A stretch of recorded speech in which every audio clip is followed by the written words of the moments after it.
Hello दोस्तों, एक बार फिर आप मेरे चैनल पर अगली जो वीडियो मैंने बनाई थी, पिछली वीडियो, उसमें मैंने क्वेश्चन नंबर सेकंड सॉल्व करवाया था आपको प्रश्नावली 1.1 का। अब ये क्वेश्चन नंबर थर्ड है। तो इसमें हमसे क्या बोलता है क्वेश्चन कि अभाज्य गुणनखंडन विधि द्वारा निम्नलिखित पूर्णांकों के एचसीएफ और एलसीएम ज्ञात करना है। अब इनके पूर्णांकों के पहले एचसीएफ ज्ञात करना है, उसके बाद एलसीएम ज्ञात करना है। तो आइए शुरू करते हैं। पहले हम एचसीएफ ज्ञात करेंगे, अलग अलग एचसीएफ ज्ञात करेंगे।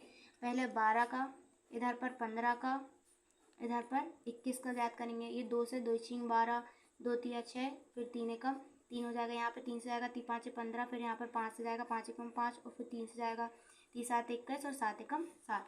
ये आपका एचसीएफ तैयार हो चुका है। यहाँ पर एलसीएम निकाल लेते हैं। एलसीएम तीनों संख्या का एक साथ 12 15 21। यहाँ पर 2 से जाएगा 2 छीन 12, 15 वैसे की वैसे, 21 वैसे की वैसे, फिर 2 से जाएगा 2 तिया 6, फिर 15 वैसे की वैसे, 21 वैसे की वैसे, फिर 3 से जाएगा 3 एकम 3, 3 5 15, 3 7 21, फिर अब 5 से जाएगा 5 एकम 5, 7 वैसे की वैसे, फिर 7 एकम 7। अब यहाँ पर पहले इनका एचसीएफ अलग अलग लिख लेते हैं कि एचसीएफ इज इक्वल टू किस चीज़ का। 12 का है 2 गुणित 2 गुणित 3, 15 का है 3 गुणित 5, फिर 21 का है 3 गुणित 7। अब यहाँ पर एलसीएम देख लेते हैं। एलसीएम क्या है, 12 15 का एलसीएम क्या निकल गया है किसका, 12 15 और 21 का एलसीएम कितना निकला है, 2 गुणित 2 गुणित 3 गुणित 5 गुणित 7। इतना इसका एलसीएम निकल गया है।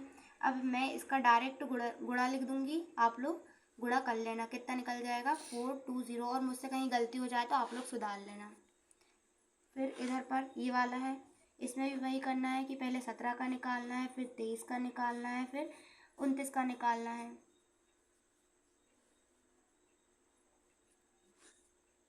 आइए करते हैं। ये 17 का एक ही बार में चला जाएगा, 17 एकम 17।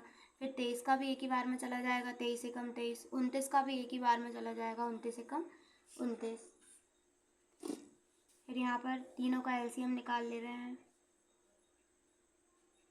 17 23, 17 23 29, 17 23 29। फिर 17 का 17 एकम 17, 23 वैसे की वैसे, 29 वैसे की वैसे। फिर हम 23 से दे देते हैं। फिर 1 का वैसे की वैसे, 23 एकम 23 और 29 वैसे की वैसे। फिर हम 29 से दे देते हैं। 1 1 1 आ जाएगा। अब यहाँ पर अपन एचसीएफ की बात कर लेते हैं।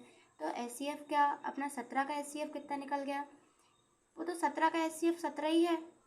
फिर उसके बाद में 23 का एचसीएफ 23 ही है, और 29 का एचसीएफ 29 ही है। इसलिए जब इनमें देखो कुछ भी कॉमन फैक्टर नहीं होता है ना, तो अपना एचसीएफ क्या निकल जाता है, 1। एचसीएफ क्या निकल जाता है, 1 निकल जाता है। अब यहाँ पर जो ऊपर वाला है ना, मैं इसमें शायद आपको एचसीएफ बताकर नहीं आई हूँ, तो इसमें आप एचसीएफ देखना। कॉमन फैक्टर को एचसीएफ बोलते हैं। यहाँ पर 2 5 7 कॉमन फैक्टर नहीं है, सिर्फ 3 कॉमन फैक्टर है, तो यहाँ पर एचसीएफ अपना क्या हो जाएगा, 3। अब यहाँ पर एलसीएम देखना। एलसीएम ऐसे कि 17 23 29 का अपना एलसीएम क्या हो जाएगा, एलसीएम 17 गुणित 23 गुणित 29 हो जाएगा। और अब मैं इनका डायरेक्ट आपको एलसीएम बता देती हूँ, आप गुणा कर लेना। 1 1 3 3, और मुझसे कोई गलती हो तो आप लोग सुधार लेना। अब मेरे पास अब नेक्स्ट है यहाँ पर, इसमें भी वही करेंगे अपन कि 8 यहाँ पर, 9 यहाँ पर, 25 यहाँ पर 2 से चला जाएगा, 2 चौको 8 हो जाएगा, 2 दूनी 4 हो जाएगा। फिर 2 से जाएगा 2 एकम 2, फिर 3 से जाएगा 3 तिरका 9, 3 एकम 3। फिर यहाँ पर 5 से चला जाएगा 5 25, और फिर 5 से चला जाएगा 5 एकम 5। और एलसीएम तीनों का एक साथ निकालेंगे। 8 9 25, 2 से चला जाएगा 2 चौको 8, 9 वैसे की वैसे, 25 भी वैसे की वैसे। फिर 2 से जाएगा 2 दूनी 4, 9 वैसे की वैसे, 25 वैसे की वैसे। फिर 2 एकम 2, 9 वैसे की वैसे, 25 वैसे की वैसे। अब यहाँ पर 3 से चला जाएगा, फिर 3 तिरका 9, फिर 25 वैसे की वैसे आ जाएगा। फिर 3 से चला जाएगा 3 एकम तीनों, फिर 25, और फिर 5 से चला जाएगा तो 1 वैसे की वैसे, 1 यहाँ पर भी 5 25, और यहाँ पर फिर 1 वैसे की वैसे, 1 यहाँ पर भी, और 5 एकम 5। अब यहाँ पर एचसीएफ लिख लेते हैं सबसे पहले। तो एचसीएफ अलग अलग आएगा किसका, अपना 8 का एचसीएफ कितना हो गया, 2 गुणित 2 गुणित 2 हो गया। 9 का एचसीएफ कितना हो गया, 3 गुणित 3 हो गया।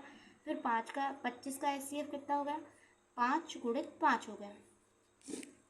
इसमें देखिए मेरे ख्याल से आप कोई भी कॉमन फैक्टर नहीं है, तो यहाँ पर भी क्या अपना एचसीएफ हो जाएगा एक HCF हो जाएगा। यहाँ पर भी अपना एक HCF हो जाएगा। हाँ, तो आइए अब यहाँ पर LCM देख लेते हैं। तो LCM कितनी डिजिटों का, 8 का, 9 का, 25 का। तो क्या निकल गया, 2 गुणित 2 गुणित 2, 3 गुणित 3, यहाँ पर 5 गुणित 5। अब मैं इसको डायरेक्ट लिख लेती हूँ, आप लोग सॉल्व करना। 1800। अब मैं चौथा क्वेश्चन भी आपको इसी में सॉल्व करवाने वाली हूँ, इसलिए करवाने वाली हूँ क्योंकि फिर मुझे अगली वीडियो बनाने में भी अलग अलग क्वेश्चन की वीडियो बना रही हूँ, और ये छोटा सा क्वेश्चन है इसलिए मैं इसी को इसमें ऐड कर दे रही हूँ। तो ये क्वेश्चन क्या बोल रहा है अपन को कि HCF 306 और 657 का क्या दे रखा है, 9 दे रखा है, फिर LCM ज्ञात करना है। तो सबसे पहले दो संख्याओं के गुणनफल क्या होता है अपने पास, इसका फॉर्मूला होता है। तो दो संख्याओं का गुणनफल क्या होता है अपना, HCM इंटू LCF। यहाँ पर लिखो, दो संख्याओं का गुणनफल is equal to HCF into LCM होता है। तो दो संख्या क्या दे रखी है अपन को, 306 दे रखी है, और गुणनफल की बात करी तो दोनों का गुणा हो जाएगा।